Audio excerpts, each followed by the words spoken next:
तो मैंने प्रॉपर एक पीपीटी वगैरह बनाई है। हम इसमें ऑलमोस्ट 10 क्वेश्चंस कैरी करेंगे। पहला कि आईटी कंपनीज में काम कैसे होता है, दूसरा आईटी कंपनीज कितने टाइप्स की होती है, और तीसरा नॉर्मल कंपनीज में कितने डिपार्टमेंट होते हैं, चौथा सॉफ्टवेयर इंजीनियर का काम क्या होता है, क्या सॉफ्टवेयर इंजीनियर बनने के लिए सीएस डिग्री चाहिए लाइक बीसीए बीटेक।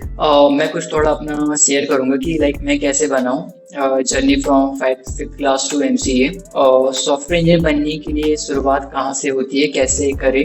लोग बाग ले तो लेते हैं, मतलब मेरे काफी सारे ऐसे भाई लोग हैं जो बीसीए में एडमिशन ले लेते हैं और बस कोर्स खत्म कर लेते हैं, उसके बाद जॉब का ट्राई करते हैं कि भाई जॉब लग नहीं रहा है। तो क्या स्किल्स जरूरी है, कैसे करें। पॉइंट है बेस्ट रिज्यूम कैसे बनाएं। आजकल कोई भी आपका रिज्यूम पढ़ता नहीं है। काफी छोटी कंपनीज वगैरह जो होती है, मिड साइज की कंपनी में ऑलमोस्ट 500 या 1000 एम्प्लॉयज हो, वहाँ पर एचआर वगैरह आपका रिज्यूम पढ़ती है। बाकी अगर आप सर्विस बेस्ड कंपनी में अप्लाई कर रहे हैं, अमेजोन या प्रोडक्ट बेस्ड में कर रहे हैं, अमेजोन गूगल, तो वहाँ पर एटीएस सॉफ्टवेयर होता है, ठीक है। वो जस्ट आपके कीवर्ड्स डिटेक्ट करता है 2 सेकंड में स्वाइप। तो कैसे स्टैंड आउट करें हम उन रिज्यूम्स में, कैसे एटीएस को क्रैक करें, कुछ कीवर्ड्स मैं आपको बताऊंगा कैसे डालने होते हैं अकॉर्डिंग जॉब रोल और जो एचआर ने जॉब पोस्ट डाली है उसके अकॉर्डिंग। और how to give your first interview, like अगर आप पहला इंटरव्यू देने जा रहे हैं तो आपको किन बातों को इंटरव्यू के सामने रखना है, किन चीजों को आपको एक्सप्लेन करना है, ये सारी चीजें हम इस वीडियो में देखेंगे। तो आईटी कंपनीज में काम कैसे होता है, सीधी सी बात है। अगर आपको कोई बिजनेस है, आपका बिजनेस कुछ भी हो सकता है, रिपेयरिंग शॉप हो सकती है, डेली नीड्स मार्केट हो सकता है, विशाल मेगा मार्ट हो सकता है, ज्वेलरी शॉप हो सकती है, आपका कोई अपना कॉलेज हो सकता है। इसमें आपको चाहिए होती है ग्रोथ।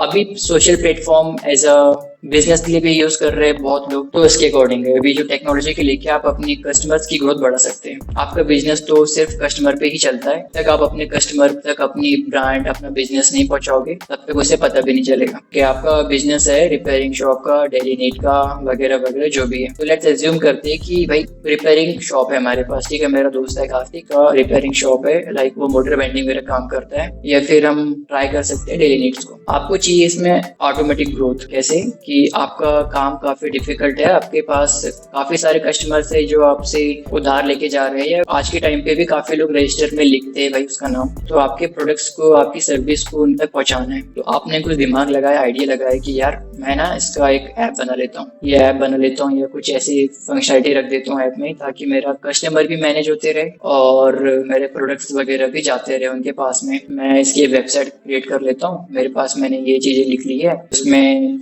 लाइक अमेजोन जैसा पोस्ट करना है और काफी सारी फंक्शनलिटी जिसमें कस्टमर मैनेजमेंट वगैरह सब कुछ हो जाए, ठीक है। आपने सोच लिया, आइडिया दिमाग में है। अभी आप गूगल करते हो कि भाई मेरे को ना इसका एक चाहिए, तो ऐप कौन बनाएगा। आपने गूगल किया, आपको एक कंपनी का नाम मिला, आपने उनसे बात किया कि भाई मेरे को ना ऐसा करवाना है अपने बिजनेस को ग्रो करवाने के लिए। तो आप अभी उस कंपनी के पास जाते हो, कंपनी वाला कहते हैं कि ठीक है, आप हमें आपकी एक मीटिंग शेड्यूल कर देते हैं, आप सारी डिटेल हमें एक बार हमारे प्रोडक्ट मैनेजर या सीनियर उनसे डिस्कस कर लीजिए, तो हम आपका प्रोजेक्ट तैयार करते हैं या फिर इसके बारे में जो भी चीजें होगी हम देखते। तो वो कंपनी कोई भी हो सकती है, software companies like Infosys, TCS, Accenture, ETC. कोई भी मिड लेवल की कंपनी हो सकती है जो इनमें से बिलोंग ना करे। जितनी बड़ी कंपनी उनका उतना बड़ा बजट। तो कोई भी नागपुर की कंपनी आप देख सकते हैं, आउटसाइड की जो भी आप स्मार्ट सिटी है, आपसे गाँव से या सिटी से जो दूर है, वहाँ पर आईटी कंपनीज होती है। तो आप जाते हो उस कंपनी में, आप प्रोजेक्ट मैनेजर से मिलते हो, वहाँ सारे प्रोजेक्ट्स वगैरह कैरी करता है, आप उसके साथ डिस्कस करते हो अपना आइडिया। वैसे इसके लिए ना कम से कम दो या 3 मीटिंग में कुछ नहीं होता है। आपका जितना बड़ा आइडिया रहेगा आपको सामने वाले को बताना होता है कि भाई मेरा बिजनेस ये है, अभी तक मेरा ऐसा ग्रोथ हो रही थी, मेरे कस्टमर को ऐसे ऐसे आ रहे थे, लेकिन अब मुझे ऐप के थ्रू, वेबसाइट के थ्रू ऐसा चाहिए। तो ये 2-3 मीटिंग शेड्यूल होती है। उसके बाद में सामने वाले कंपनी वाले बंदे को समझ में आता है कि आपका एक्चुअल बिजनेस है क्या और वो क्या करते हैं। फिर वो प्रोडक्ट मैनेजर अपने सॉफ्टवेयर टीम से, आईटी डिपार्टमेंट की टीम से जाता है और डिस्कस करता है। सॉफ्टवेयर इंजीनियर क्या करेगा कि आपकी सारी रिक्वायरमेंट को गैदर करेगा कि आपकी अच्छा प्रॉब्लम, मेन प्रॉब्लम ये है, इसका सोल्यूशन ये है। प्रोजेक्ट मैनेजर उसे बता देता है, सॉफ्टवेयर इंजीनियर उसका पूरा टेक्निकल एनालिसिस करके कि कैसे बनेगा, क्या चीजें होगी, या उसके कुछ क्वेश्चंस है तो डायरेक्टली सॉफ्टवेयर इंजीनियर क्लाइंट से बातचीत कर सकता है। देखा जाता है कि भाई आपका आइडिया है वो किस टेक्नोलॉजी पे बनाया जाए। अगर उस कंपनी में हो सकता है कि सिर्फ वेब डेवलपर हो, लेकिन आपकी रिक्वायरमेंट है कि आपको ऐप भी चाहिए, तो उस केस में क्या होगा कि प्रोजेक्ट मैनेजर और सॉफ्टवेयर इंजीनियर डिसाइड करेंगे कि भाई इसमें कितने कितने बंदे काम करेंगे और कैसे काम करेंगे। और अभी हमें एक बंदे की नीड है, हमें बैकएंड डेवलपर चाहिए। अभी हमारे पास में ये कंपनीज में ये लाल वाला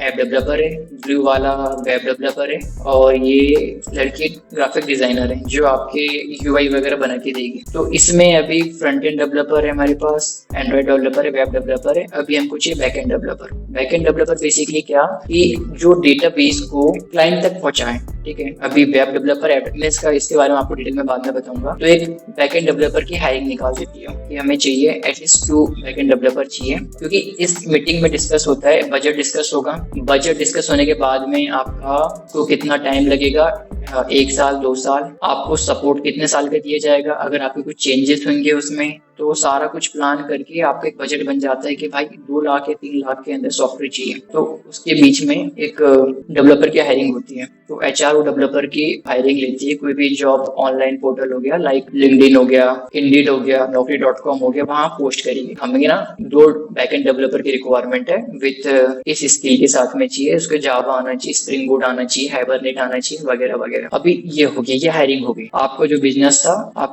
आपको ग्रोथ चाहिए थी। ग्रोथ के बाद में आपको आइडिया आया, आपने सर्च किया कंपनी का नाम, आपने उसे पर्सनली गूगल पे सर्च किया, कांटेक्ट किया, कंपनी ने आपको बुलाया। कंपनी कोई भी हो सकती है। वहां पर आपकी 3-4 मीटिंग के बाद में डिस्कशन हुआ, बजट बना। बजट के बाद में प्रोजेक्ट मैनेजर ने टीम को बताया, टीम का जो सॉफ्टवेयर इंजीनियर, लीड इंजीनियर है, उसने इस प्रोजेक्ट को प्लान किया कि कैसे बनाना है। क्लाइंट की रिक्वायरमेंट है कि उसे वेबसाइट भी चाहिए, एंड्रॉइड ऐप भी चाहिए। ये प्लान होने के बाद में उन्हें एक टेक्निकल बंदे की जरूरत थी जिसकी हायरिंग, मतलब बैकएंड डेवलपर चाहिए था बेसिकली उन्हें। तो उन्होंने बैकएंड डेवलपर की हायरिंग चालू कर दी। एचआर ने तो उसने जॉब पोर्टल पे पोस्ट कर दिया। ये हो गया आईटी कंपनी में काम कैसे हो। जो काम ये लोग कर सकते थे वो तब तक ये करेंगे। पहले यूआई डिजाइन होगा, उसके बारे में पहले ये लोग डिजाइन करेंगे और जो भी अभी जितने भी बंदे उतना काम तो करेंगे और उस टाइम तक आपकी हायरिंग चालू होती रहेगी।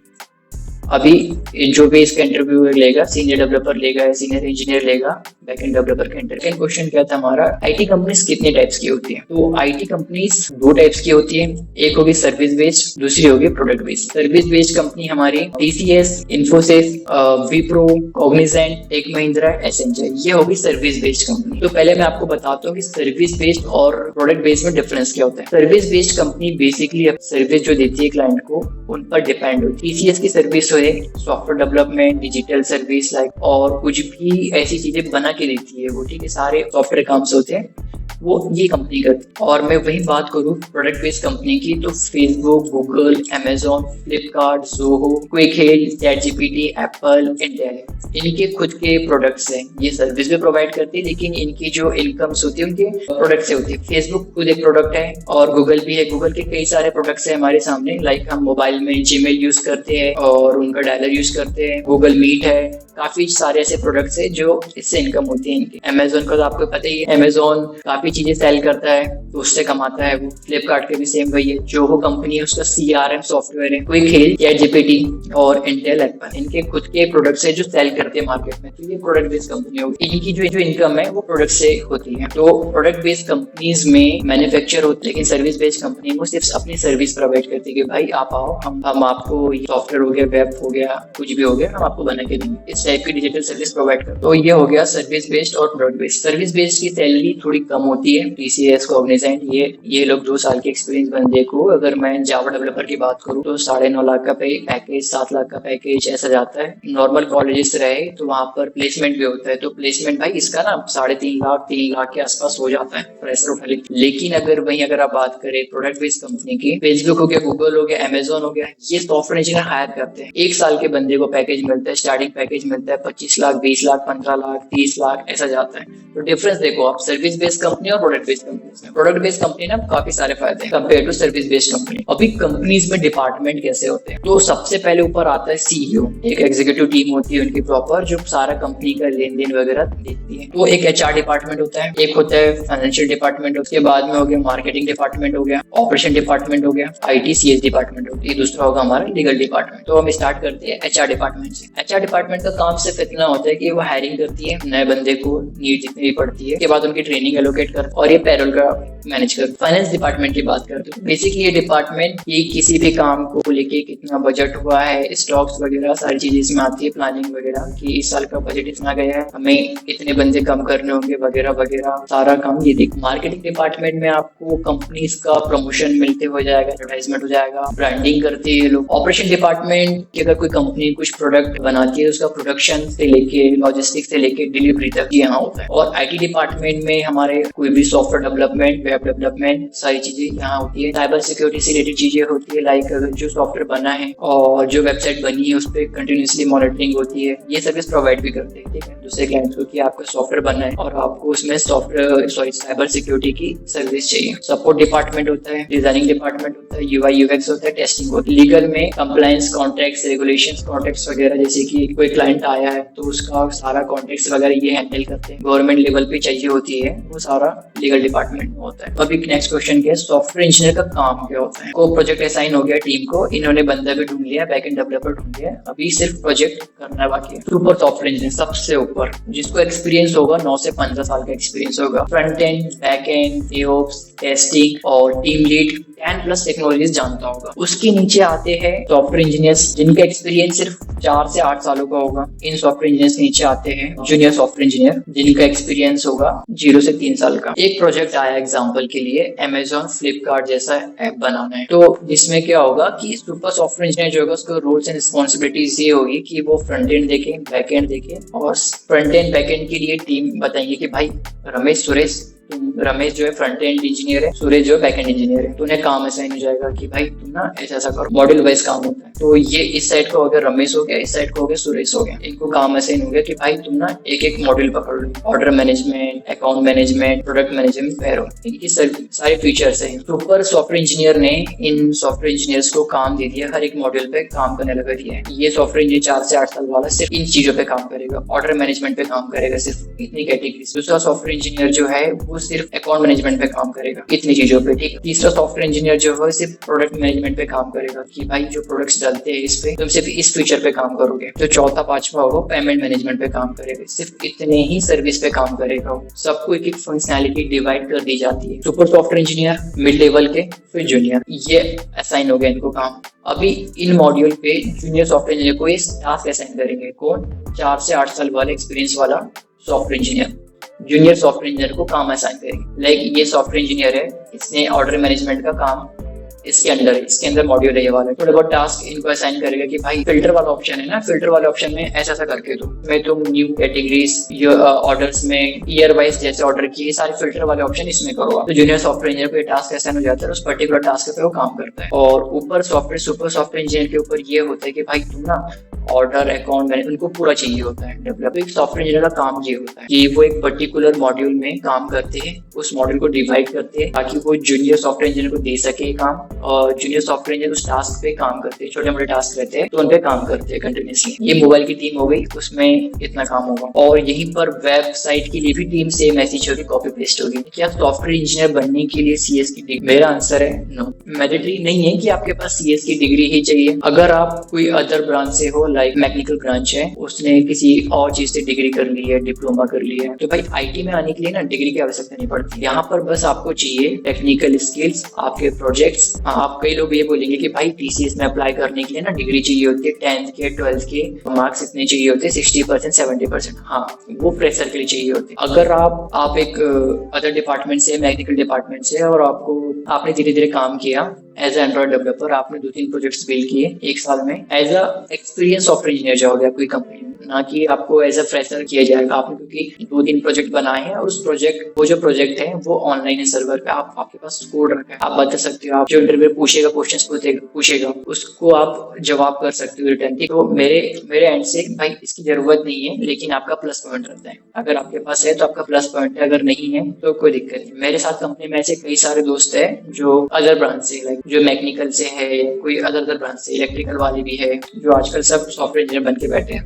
तो मैं कैसे बना, मैं थोड़ी सी अपनी जर्नी बता देता हूँ ताकि आपको थोड़ा आइडिया हो जाएगा कि भाई मैंने ऐसे क्लास से मैं अपने टेक्निकल बैकग्राउंड में चला गया था। हिंदी मीडियम स्कूल में ज्वाइन किया, केजी फर्स्ट में 4th क्लास तक पढ़ा, ठीक है। अभी उस स्कूल में आपको होमवर्क नहीं हुआ है तो आपको मुर्गा बनाया जाएगा या फिर कॉफी कंप्लीट करने के लिए बोला जाएगा। मैं तो सोचता हूँ कि भाई अगर मैं हिंदी मीडियम स्कूल में रहता तो मैं आज तक ये काम तो बिल्कुल नहीं कर पाता। मैं गया 5th क्लास में इंग्लिश मीडियम स्कूल में गया, ये था मेरे यहाँ से गेम चेंजिंग। पीसी ऐसे पढ़े थे, एक दिन टीचर ने कहा कि प्रशांत ये पीसी को जोड़ देना। भाई मैंने ट्राई किया, मेरे को जहाँ जहाँ चीज मिले मैंने बस जोड़ते गया, मैं बस उतना ही किया मैंने काम उसमें ना, और वो पीसी चालू हो गया। मैं बहुत खुश हो गया उस टाइम। 6th क्लास में मैंने नोकिया के गेम्स खेले, जावा गेम्स खेले, तो उसमें मेरे को ना एक एप्लीकेशन डाउनलोड किया जिसका नाम था बीटी एफटीपी सॉफ्टवेयर। किसी सेकेंड डिवाइस से कनेक्ट हो जाते हो, एज अ पेयर हो जाते हो ब्लूटूथ से, तो एफटीपी से आपके पास ना उस बंदे की सारी मेमोरी कार्ड की इन्फॉर्मेशन आपके फोन में जाएगी और आप यहाँ से सारे चीजें कर सकते हो, लाइक डिलीट कर सकते हो, आप कॉपी कर सकते हो, मूव कर सकते हो, उसके डिवाइस में कोई अपनी फाइल सेंड कर सकते हो। तो उस टाइम में मैंने ये सॉफ्टवेयर बहुत यूज किया। ये वेबसाइट जो है ना फोन की downloadweb.com पहले था, ये बहुत यूज करी मैंने। यहाँ से गेम्स वगैरह काफी डाउनलोड करके रखता था मैं। ये सॉफ्टवेयर था, इससे आप ना एक बार किसी डिवाइस से कनेक्ट हो जाओ। तो मैंने ना बहुत लोगों के ऐसे डिलीट किया, कॉपी किया, उड़ा भी दिया काफी चीजें। मेरे को ना वहां से बहुत ज्यादा इंटरेस्ट आया। तो जब मैं 7th क्लास में गया तो मेरे पास आया एंड्रॉइड फोन, तो मैंने उसमें काफी चीजें ट्राई करी, लाइक रूट कैसे करते हैं। अभी साइड में हमारे पास काफी वाईफाई चालू होते थे उस टाइम पे, मेरे को ना उनका पासवर्ड नहीं पता। वाईफाई बहुत सारी एप्लीकेशन होती थी ऐसी, तो उस पर ट्राई कर, तो उसके लिए रूट करना जरूरी होता था। मैं रूट करता था और काफी डिवाइस में सॉफ्टवेयर डेड भी हो जाते थे, वो फिर से उसका सॉफ्टवेयर करने के लिए पैसे लगते थे भाई, मतलब 2200-2300 रुपए दिए मैंने। तो लावा के फोन हुआ करते थे, मैंने सोनी के फोन पे एक्सपेरिमेंट किया है। फिर मुझे टर्मक्स का पता लगा तो मैं टर्मक्स पे काम करना चालू किया। 8th क्लास में मैंने टर्मक्स पे बहुत काम किया कि उसकी लिनक्स के सारे जो कमांड्स होते थे सारे कुछ मैंने उसमें देखे 8th क्लास में। 8th क्लास में मुझे पता चल गया था भाई काली लिनक्स जैसी कोई चीज होती है, तो नेटकट सॉफ्टवेयर यूज किया मैंने, एसक्यूएल मैप मुझे पता था उस टाइम पे, गेम गार्डियन पता। फिर मैं पहुंचा 8th क्लास में। 8th क्लास में मुझे नेट हंटर पता था, मेटास्प्लॉइट सीखा मैंने, फिशिंग सीखा, पोर्ट फॉरवर्डिंग सीखा, ब्रूट फोर्स अटैक सीखा। 10th क्लास में मैंने पेलोड बाइंडिंग, लाइक कैसे एक एंड्रॉइड ऐप में अपना एक पेलोड बाइंड कर सकते, विंडोज आता था मेरे को, क्रॉस साइट स्क्रिप्ट आती थी मुझे। 11th क्लास में मैंने ट्राई किया एक एपीके को कैसे एडिट किया जाता है, मोड एपीके कैसे करते हैं। 12th में नथिंग स्पेशल, लाइक 12th में तो बोर्ड एग्जाम था, बहुत बड़ा तीर मारा है मैंने तो उसमें। मैंने बीसीए में एडमिशन लिया तो सबसे पहले फर्स्ट सेमेस्टर में मैंने सीखा डॉटनेट, डॉटनेट की मतलब बेसिक चीजें सीखा, उसकी मेरी पूरी नहीं आती थी, बेसिक फॉर्म बनाना सीखा। के बाद में मैंने सेकंड सेमेस्टर में बेसिक पाइथन सीखा और वहां से मैंने चालू किया एंड्रॉइड, क्योंकि बीसीए में फर्स्ट सेमेस्टर के लिए हमें प्रोजेक्ट बनाना पड़ता था, तो उसके लिए मैंने एक ऐप का आइडिया था मेरे पास में, तो सोचा कि एंड्रॉइड ऐप बनाया जाए क्योंकि इसकी यूजर्स ज्यादा है, आपको यूज कर सकता है। तो वहां से मैंने एंड्रॉइड स्टार्ट किया। फिर उसके बाद थर्ड सेमेस्टर में मैंने मेरे कॉलेज के सर है महेश सर, उन्होंने सजेस्ट किया कि आप जावा लैंग्वेज सीखो, तो मैं चला गया हैदराबाद नरेश आईटी। मैंने वहां से कोर्स लिया जावा फुल स्टैक डेवलपर का 12 मंथ थर्ड सेमेस्टर में। उसमें सबसे पहले कोर जावा सिखाया उसने, फिर एसक्यूएल वगैरह भी था। तो मैंने 2 महीने अटेंड करी क्लास और 2 महीने के क्लास के साथ साथ ही इंटरव्यू देने चालू रखा मैंने। तीसरा मैंने स्टार्ट होता ही था और उसमें मुझे एक जॉब लग गई एज एंड्रॉइड डेवलपर। तो उसके बाद मैंने कोर्स को छोड़ दिया सब। कोर्स के अंदर सब बहुत सारी चीजें थी, जैसे कि हाइबरनेट था, माइक्रो सर्विसेज थी, स्प्रिंग बूट था, बहुत सारी चीजें थी। 4th सेमेस्टर में मुझे जॉब लगी एंड्रॉइड डेवलपर, तो फिर मैंने छोड़ दिया, शायद 2021 की बात होगी। 4th 5th में वहीं पर जॉब करते करते मैंने जावा पे काम करता था पहले में, तो फिर कॉटलिन भी सीखा, जावा स्क्रिप्ट सीखा, मोंगोडीबी सीखा, एसक्यूएल सीखा, फायरबेस सीखा। फिर मुझे कुछ फ्रीलांसिंग के प्रोजेक्ट्स आने लगे। फोन पे ऐप होती है, वैसे मैंने मीरा पे ऐप डिजाइन करी, मतलब उस पूरा काम किया, वो कंप्लीट करके दिया। फिर उसके बाद मैं दूसरी कंपनी स्विच करी मैंने। वहाँ साथ साथ में मैंने एमसीए में एडमिशन ले लिया था कंपनी के साथ में। तो मेरे कंपनी वाले को बोल गए थे कि मैं एमसीए भी कर रहा हूँ, तो मेरे को ना एग्जाम देने जाना होगा। तो एचआर मान गई थी वहाँ पे। वहाँ पर मैंने कॉटलिन सीखा। कॉटलिन तो थी, मतलब कॉटलिन बहुत पहले से करते हैं, मतलब 1 साल का एक्सपीरियंस हो गया था ऑलमोस्ट। मेरे एक शुभम सर है, सीनियर सर है, फुल स्टैक डेवलपर, वो फ्लास्क पाइथन पे एज अ बैकएंड डेवलपर काम करते थे। तो वहां से मुझे फ्लास्क पाइथन का पता लगा, तो मैंने सीखना चालू किया। और कुछ बैकएंड में मुझे फ्रीलांसिंग प्रोजेक्ट थे, तो मैंने रिएक्ट वगैरह पे काम किया। और अभी करंट 2024 में मैंने सीखा कॉटलिन मल्टी प्लेटफॉर्म, जिससे हम डेस्कटॉप, एंड्रॉइड, वेब जो एपीआईज होती है वो बिल्ड कर सकते हैं, ठीक है। साथ ही में सुपरबेस सीखा मैंने, और जे यूनिट वगैरह था, टेस्ट केसेस तो पहले से आते थे। फ्लटर भी काफी काम किया मैंने। तो अभी की जो डेजिग्नेशन है मेरी SDA1 है 2024 में। अभी मैं नेक्स्ट पोजीशन देखूंगा SDA2 की, वो भी प्रोडक्ट बेस्ड कंपनी में। तो ये रहा ओवरऑल बैकग्राउंड। तो आप अगर मेरे बैकग्राउंड को देखोगे तो मैं 5th क्लास से अभी तक पूरा टेक्निकली भरा पड़ा हूँ। सॉफ्टवेयर इंजीनियर बनने के लिए शुरुआत कैसे करें,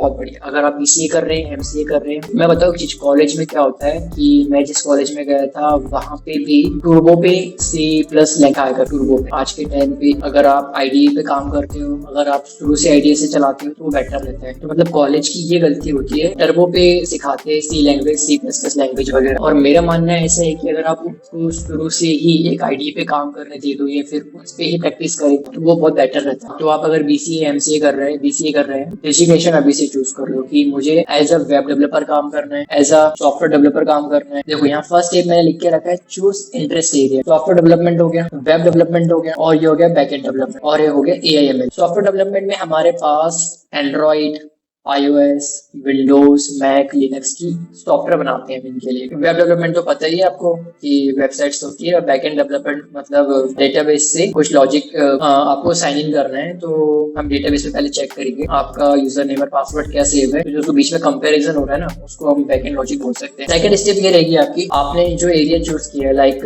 जो मैंने सॉफ्टवेयर डेवलपमेंट चूज किया है, तुम सर्च करो पहले कि सबसे बेस्ट प्रोग्रामिंग लैंग्वेज कौन सी है एंड्रॉइड डेवलपमेंट के लिए, और 2024 में सबसे लेटेस्ट टेक्नोलॉजी क्या चल रही है एंड्रॉइड डेवलपमेंट के लिए। उसके बाद में यूट्यूब पे चेक करो कि भाई सभी से कौन सीखा कौन रहा है। कोई एक चैनल पकड़ लो, मतलब बहुत सारे चैनल्स हैं। मैंने जो स्टार्ट किया था कोड विद हैरी से किया था सबसे पहले, बहुत बढ़िया चैनल। लैंग्वेज के ना बेसिक सिंटैक्स सीखो कि लैंग्वेज काम कैसे करती है, क्या होता है, सारी चीजें सीखो उसमें। और उसके बाद एक छोटा सा ऐप बनाओ, सिर्फ छोटा सा ऐप बना, कैलकुलेटर बनाओ, आपको उसमें नॉलेज हो जाएगा कि कैसे होता है लैंग्वेज पे काम। उसके बाद अब धीरे धीरे नेक्स्ट पॉइंट पे मूव करते हैं। सॉफ्टवेयर डिजाइन करो ऑनलाइन डेटाबेस पे, इंस्टाग्राम जैसा, फेसबुक जैसा चैटिंग फीचर रहे उसमें। और बैकएंड में आप सुपरबेस ले सकते हो, फायरबेस ले सकते हो, SQL अगर होगा तो वो ले सकते हो। सिंपल से ऐप बनाओ, इंस्टाग्राम का क्लोन कर लो, लाइक उसमें हम फोटो सेलेक्ट कर सकते हैं, चैटिंग कर सकते हैं, पोस्ट कर सकते हैं, लाइक कमेंट, ये फीचर है। और ये ऑनलाइन डेटाबेस पर है। अभी बहुत सारे डोमेन्स ऐसे हैं जो हमें फ्री होस्टिंग देते हैं, तो आप वो करो। अगर आपने ऐप बनाया है तो प्ले स्टोर अकाउंट परचेस कर सकते हो,